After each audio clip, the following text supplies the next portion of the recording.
الدكتور قال لي لازم تعمل علاج وظيفي او لازم تعمل OT او لازم تعمل اوكيبيشنال ثيرابي. ايه هو العلاج الوظيفي وايه هو الاوكيبيشنال ثيرابي وليه لازم اعمله او هل هو هيفيدني اصلا ولا لا؟ هو ده موضوعنا النهارده، تعالوا نتكلم فيه.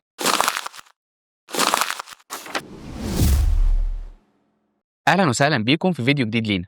زي ما قلت لكم ان احنا هنتكلم النهارده على الاوكيبيشنال ثيرابي او العلاج الوظيفي. ايه هو العلاج الوظيفي ده اصلا وهل هو بيفيد المرضى بتوعنا ولا لا؟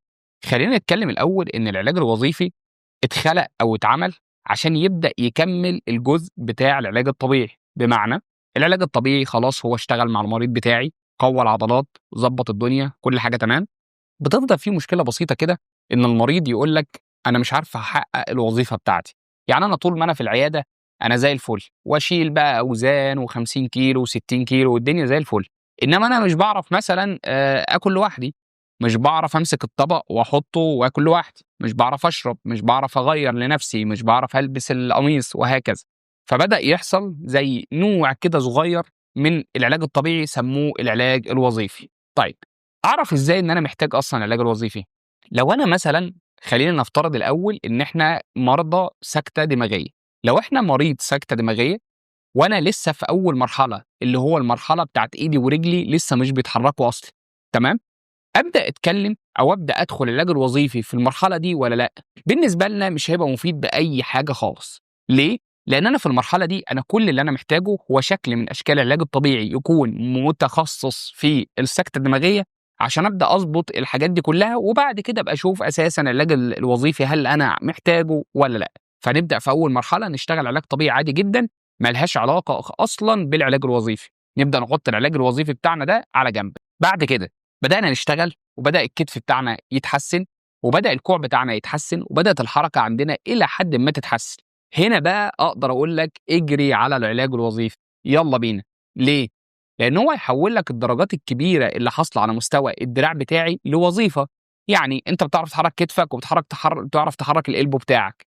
تعال أنا أوظف لك الدنيا دي وأقول لك تعرف توظفها إزاي كحركة، فتبدأ الدنيا عندك تتحسن. فبالتالي انا في المرحله دي انا هبقى محتاج العلاج الوظيفي. طيب، العلاج الوظيفي ممكن كمان يساعدك في فكره ان هو يفكر معاك في البيت هتقدر تعمل ايه. بمعنى انا مثلا بعرف اطلع خطوتين لكن اكتر من خطوتين على السلم ما بقدرش. فالعلاج الوظيفي ممكن يقول لك البيت عندكم مثلا فيه كام سلمه، فيه 1 2 3 4 10 مثلا. هو ممكن يوجد لك حل لطريقه تقدر تطلع بيها السلم بطريقه تخلي طلوع السلم اسهل بالنسبه لك. فبالتالي العلاج الوظيفي هنا تحول من فكره ان هو بيعمل لك حاجه بايده لفكره ان هو بيحل معاك مشاكل. وهو ده العلاج الوظيفي اللي المفروض ان احنا نبقى عارفين هدفه اصلا. هدفه ان هو يحل لك المشاكل. بمعنى ان انا لو ايديا خلاص مش شغاله وخلاص بنسبه كبيره الدنيا فيها صعبه بقى وعدى 5 6 9 10 سنين والدنيا بايظه، فهو ممكن يخلق لك ادوات تساعدك اصلا في البيت بتاعك، زي مثلا الادوات اللي حضراتكم كلكم شفتوها كتير.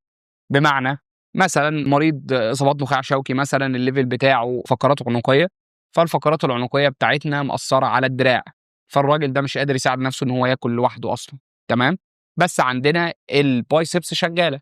فابدا البس المريض بتاعي حاجه هنا طالع منها معلقه زي مثلا الحاجات اللي في الصوره اللي جنبي دي دلوقتي، ويبدا المريض ياخد مثلا ويبدا ياكل بيها.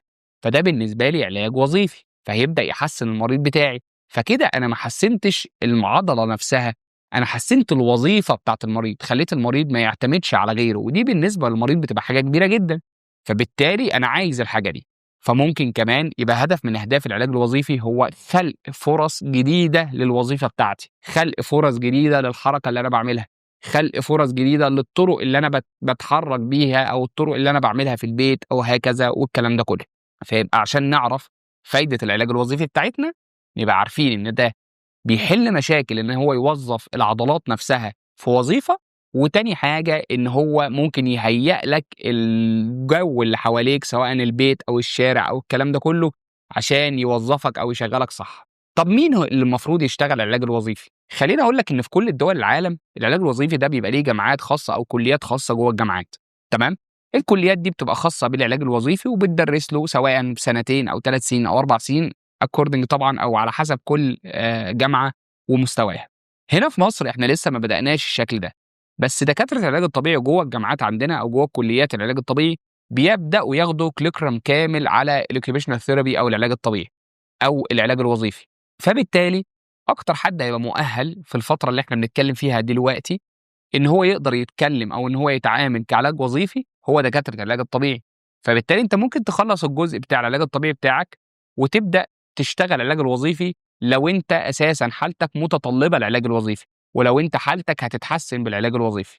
العلاج الوظيفي غالبًا بيبقى أوضة كده فيها مكتب، والمكتب بتقعد قدّام الدكتور بتاعك، والدكتور بيبدأ يوجّهك لطرق معيّنة، عاملة زي لعب الأطفال، عاملة زي شوية حاجات كده بتشغّل إيديك، تشيل أُكرة أو تفتح أُكرة، تفتح باب، كل الحاجات دي اسمها إيه، اسمها علاج وظيفي. وبكده نكون اتكلّمنا معاكم في الفيديو ده عن أشكال العلاج الوظيفي والطرق اللي إحنا محتاجينها في العلاج الوظيفي، وإمتى أقول إن أنا محتاج علاج وظيفي أصلًا، وإمتى أكمّل عادي كعلاج طبيعي. مستنيين استفساراتكم وأي تعليقات ليكم، وأي حاجة عايزيننا نغطيها معاكم في الفيديوهات الجاية في الكومنتس، ونشوفكم على خير إن شاء الله.